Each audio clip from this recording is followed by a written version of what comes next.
Hey guys, today's story is about the main character, Lars.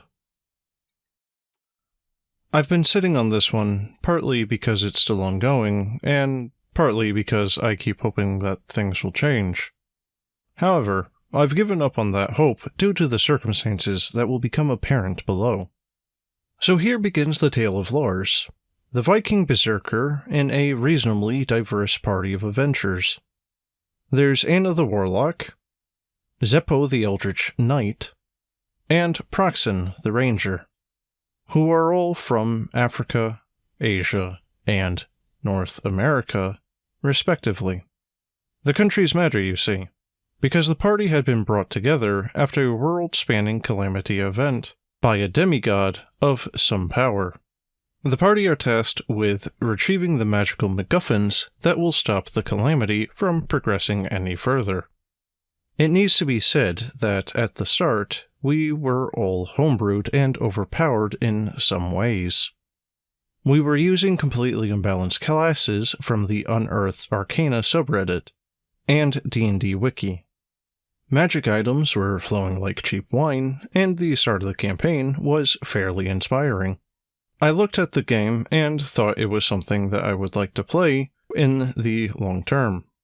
However, there were two very small red flags, one in and out of game, that in hindsight should have set me up to know what was going on. Red flag number 1 was that we started automatically in Lars's hometown, fixing issues directly affecting his people. And since this was his place, the power-ups available here were geared specifically to him. Now, we were all overpowered, but this set Lars up as a step above the already overpowered group. Lars was now, and forever, capable of ending encounters with his new power and a lucky roll. A roll to hit wish spell. That's not what it's called in-game, but that is what its effect was. Lars made a wish, and he rolled to see if the magic happened.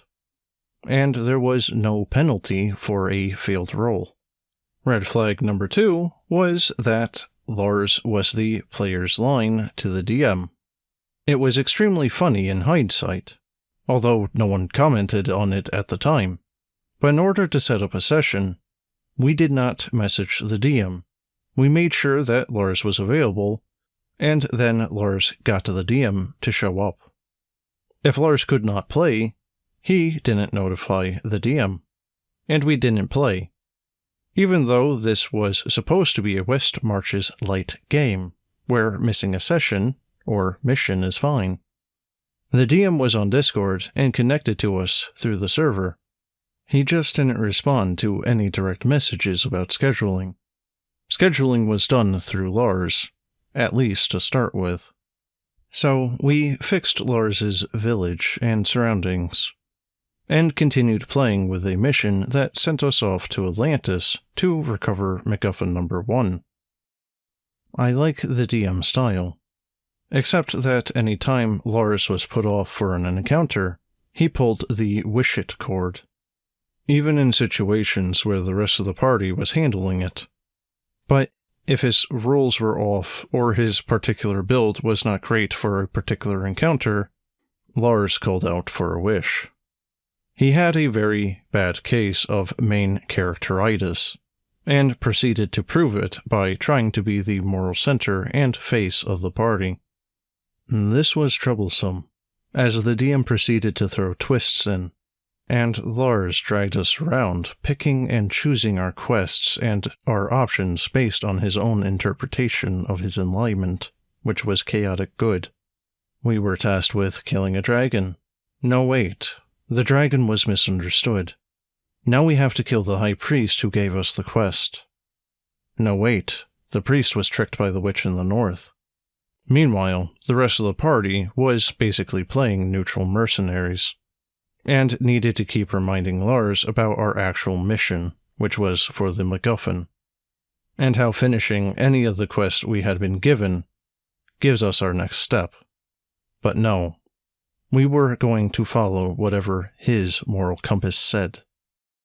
Complaints to the DM about Lars forcing the party to follow his own concepts are met with a shrug and a comment that in-party conflict must be handled in-party.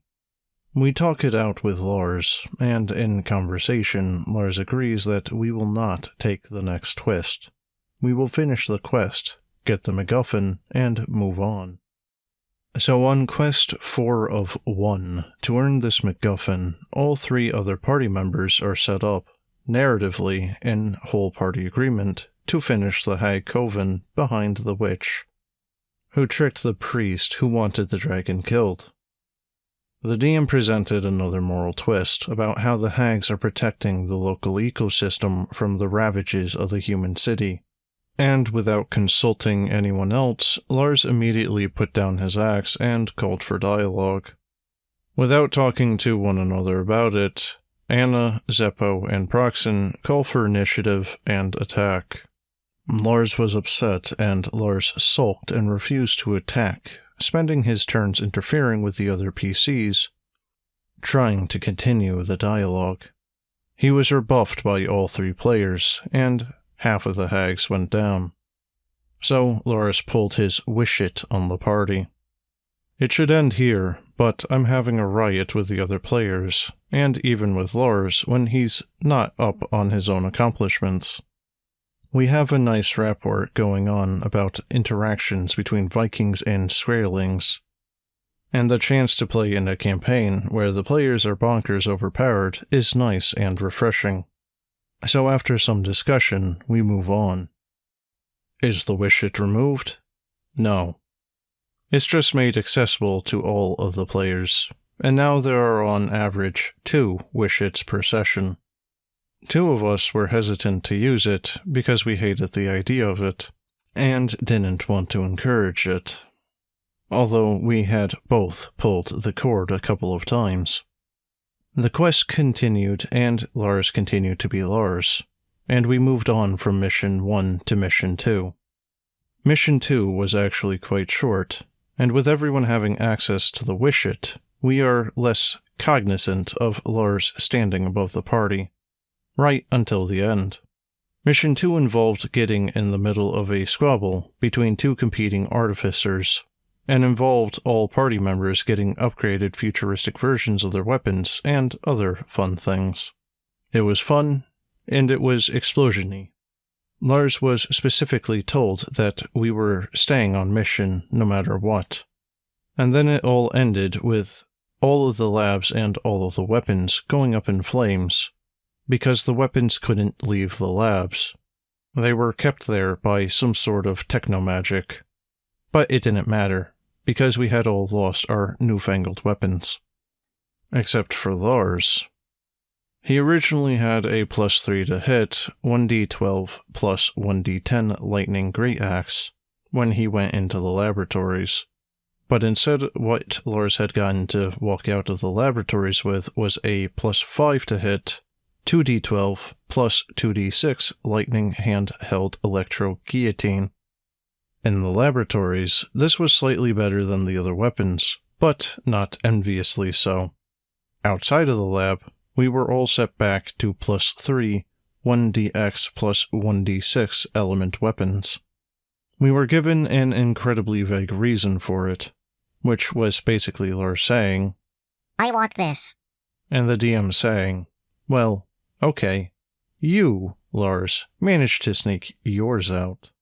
So we started Mission 3 with everybody side-eyeing Lars again, and we call the DM out on it, requiring a table talk mid-session, because the DM does not answer anyone other than Lars outside of the sessions, about how Lars is still overpowered compared to the group.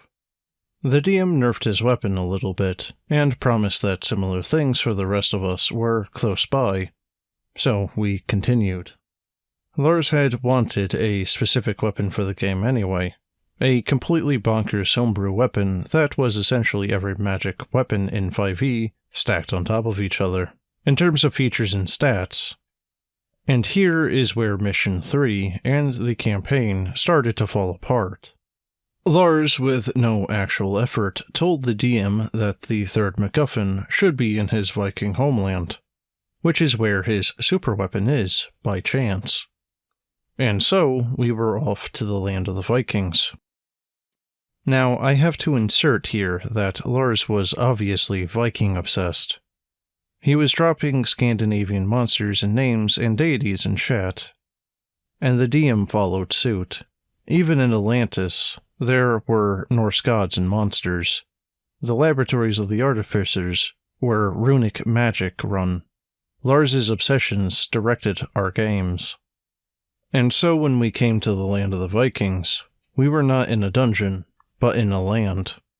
Our previous missions had been fairly well directed, but now we were in a more open concept setting, with multiple avenues.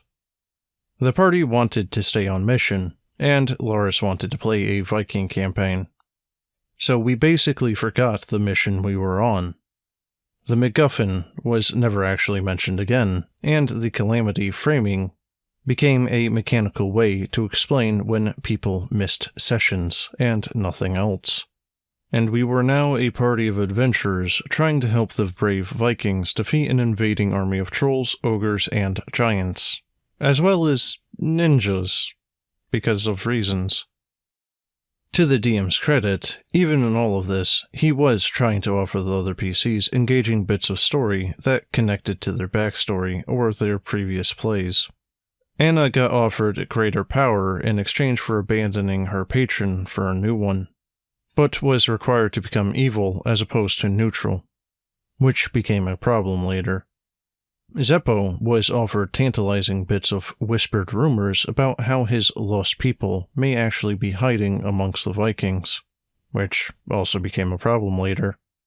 Proxen was directly connected to the Viking War via the slaughter of his tribe by a Viking leader who they must now offer aid to.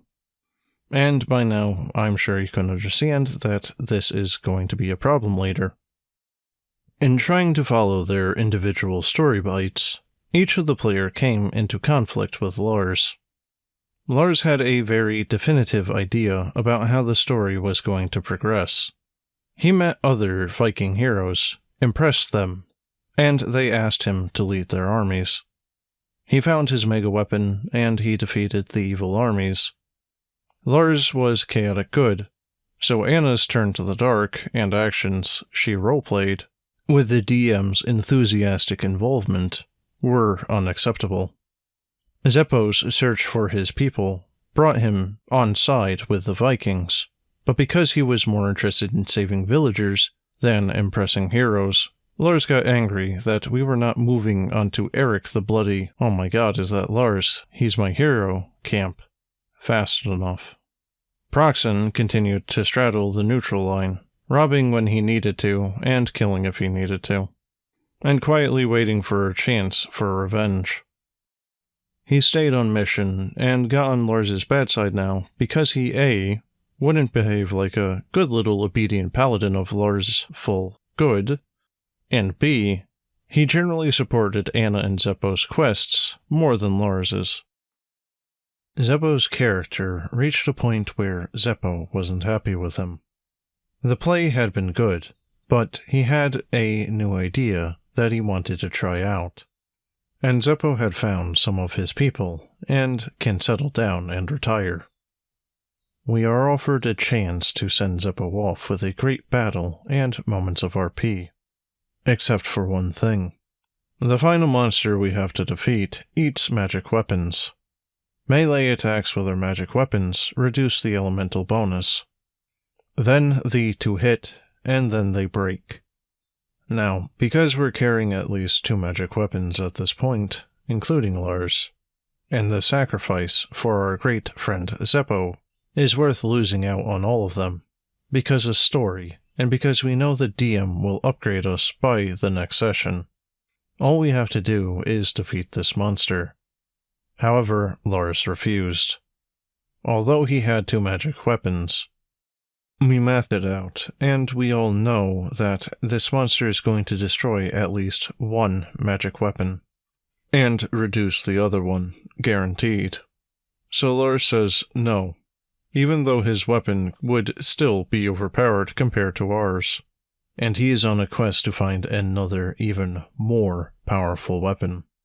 Lars refused, insisting that we would be fools to reduce his damage per round because it's the highest in the party. And so, Zeppo's send-off battle gets solved by Lars's wish it. He wished away a big built-up moment because he didn't want to lose any of his outrageous power even for a session or two. And it bothers the other party members a lot, because he's a whiny main character who is unwilling to sacrifice for his friends.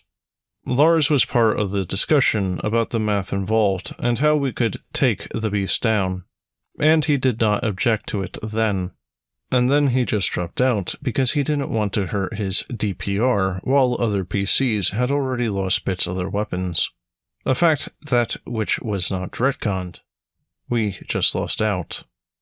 This especially bothers Zeppo, since his big moment was turned into Lars's victory, including praise for Lars from the NPCs. Zeppo's new character was evil. A summoner of demons and devils and enslaved monsters. Something that he ran by the DM and Lars before signing back on. Zeppo version 2 joined the party specifically to fight the trolls and collect specimen and parts to add to his menagerie of monsters, to summon and enslave. Zeppo version 2 played his character perfectly. He was evil, but he worked with the party because their interests aligned. There were moments of PG-13 rated gore when he collected some specimens, but nothing too graphic or even particularly evil. And then Lars had to miss some sessions due to work. The rest of the party had a blast without Lars. There was no one telling us what to do or how to play. At this point, we had all given up on the wish it, since we were all confident in our ability to play scenarios out. And we got to some more personalized stuff. Anna walked the line between evil and neutral beautifully, and Proxen got the chance to take out the Viking general who killed his family. Plot armor meant that this didn't even affect the war. Someone else stepped in. And the DM finally started to acknowledge messages from other players to set up sessions, as Lars was gone for a few weeks, and if he didn't, we wouldn't get to be able to play.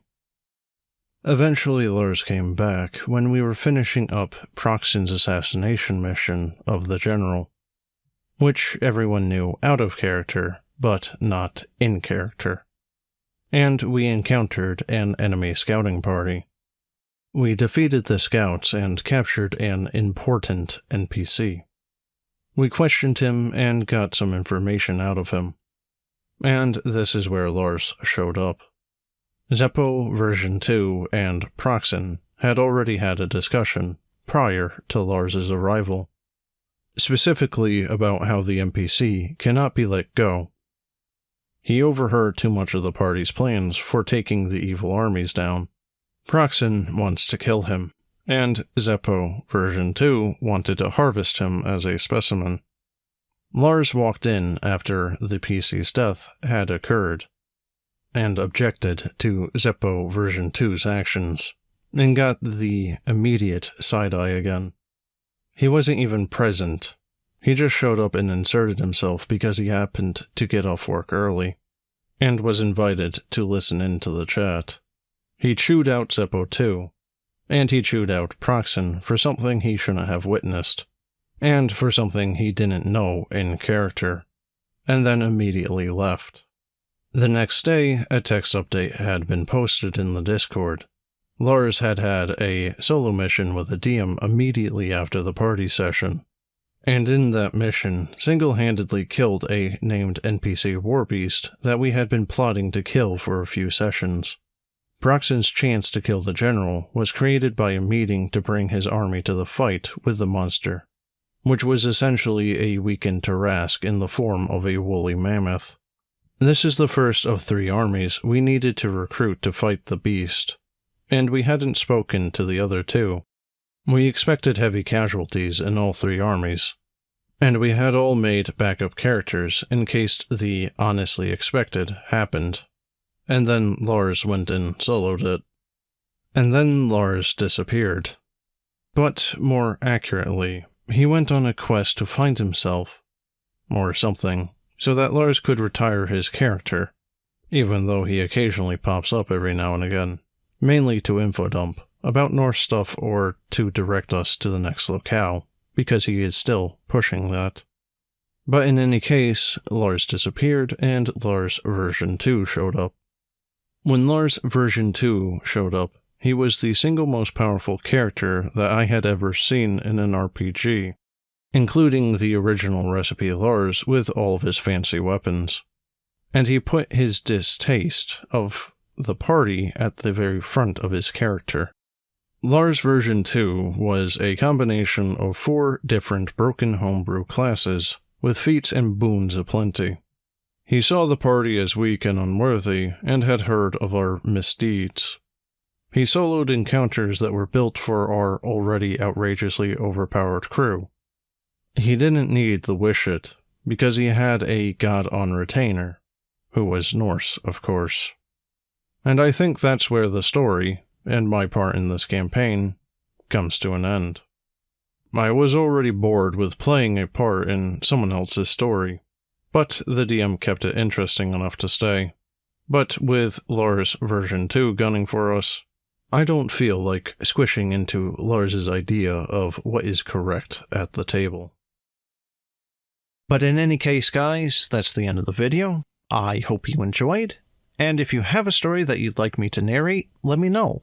And as always, thanks for watching, and have a good one.